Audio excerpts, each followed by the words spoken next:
perfect day, hasn't it? Up until now. Right, I've already made a deal with Grace over there that she's going to laugh at every joke that I make. She's practiced a laugh out for me. Absolutely fantastic. But first of all, to the Irish people in the audience, I'm going to make a deal with you. If you laugh at my stupid jokes, I promise not to impersonate an Irish accent all night or talk about politics. And I think that's a really good deal that you should take me up. No, don't embarrass yourself. Second disclaimer, I sound sarcastic with every single thing that I say. Even when I'm trying to be really sincere, it comes out even worse. Okay? So, please, I'm trying to be as sincere as possible. I mean everything I say. I'm trying to get help for my condition. I'm going to counselling, and it's going really, really well. Just want to say first of all how beautiful the ceremony was, how lovely everyone looks. It's truly lovely to see two of your best friends get married. That's just absolutely beautiful. It was really good, absolutely amazing. See what I mean?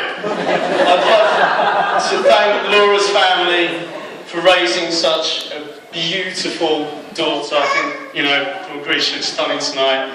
I'd like to thank Andy's family for coming.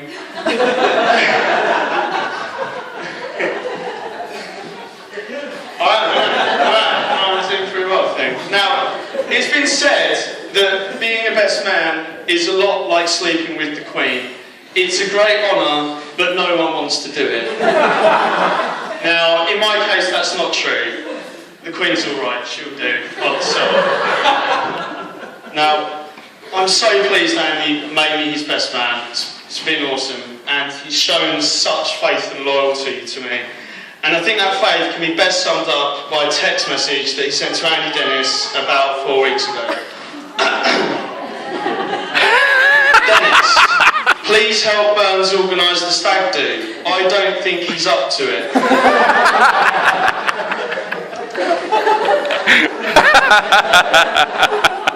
It actually happened, didn't it? It went fine in the end, surprisingly enough. Anyway, I met Andy in 1997. I was stacking shelves in Iceland. He came with Katie Bouquet. Do you remember that? You've changed your curtains since then, I know. Through a mutual love of music, really, he played in a band called Unite.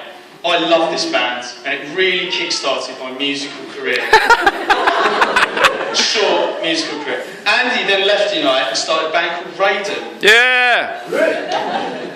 I was asked to join Unite, and I was really, really happy. I was then kicked out of Unite. Yeah! I was really, really, really sad. But then, I was asked to join Raiden. I was absolutely delighted. Then I was kicked out of it. A few years passed, and I really didn't have anything musical going on. But then, me and Andy formed another band called Everybody Dies, which I was also kicked out of. I'm yet to be kicked out of being best man. Let's see how well I'm doing in 2 minutes' time. Andy has 4 other loves beside music, one of which is football, and he loves West Ham United. In fact, he wanted to name the dinner tables you're sitting at right now after West Ham United legends. I was surprised at this, as I thought he'd need more than 2 tables. And most people don't even like Russell Brand or Ray Winston. Andy's next love is pranks. He is the king of pranks. One of his recent best was convincing Leon over there that he'd ruined the whole wedding. To be honest, there's still time. Andy used to have this thing where what he'd do is he'd get classified adverts, like in newspapers, and he'd ring them up until one went to answer phone, and then he'd leave my phone number. Over the years, I've apparently shown interest in buying fishing tackle and an entire tractor. When the guy rang me up about asking when I wanted to pick the tractor up, I was on a building site in Sheffield trying to move an actual tractor, which led to honestly the most confusing phone conversation I've ever had in my life. I didn't buy the tractor in the end. Andy's also quite the card shark. The only time I was able to beat Andy at poker was before he knew how to play it. I would not sit around a poker table with Andy anymore unless I wanted to give my money away. Which brings me to the stag night. I figured that since Andy handles a pack of cards and a stack of poker chips like James Bond, a casino in London's Leicester Square would be a great venue. Unfortunately, Andy handled his cards like Inspector Clouseau and ensured the Empire Casino can continue trading for the next millennium. Towards the end of the night, Andy was wandering around the casino looking like someone in Saving Private Ryan who had been particularly badly hurt. Which leads me to the biggest love of Andy's life, Laura. Andy's been mad about Laura right from the very beginning, and I think they complement each other perfectly.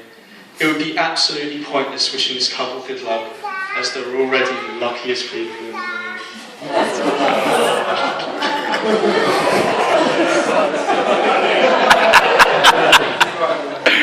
They have a beautiful son, a beautiful relationship, and a stunningly beautiful best man, and that's all they need. That's all they need. I'd like to close with a short poem that I've written about Andy and Laura's relationship. Across the Irish Sea, the boundless peaks of waves and murky toil, Laura arrives on English soil. A new adventure, but she wanted more than sitting at home listening to UK hardcore. The LBU was not her scene. Then along came Andy from the EBD. Yay! Laura had gambled. She had taken a punt and received the prize of a massive, awesome guy. That doesn't even rhyme. To Andy and Laura, a toast please.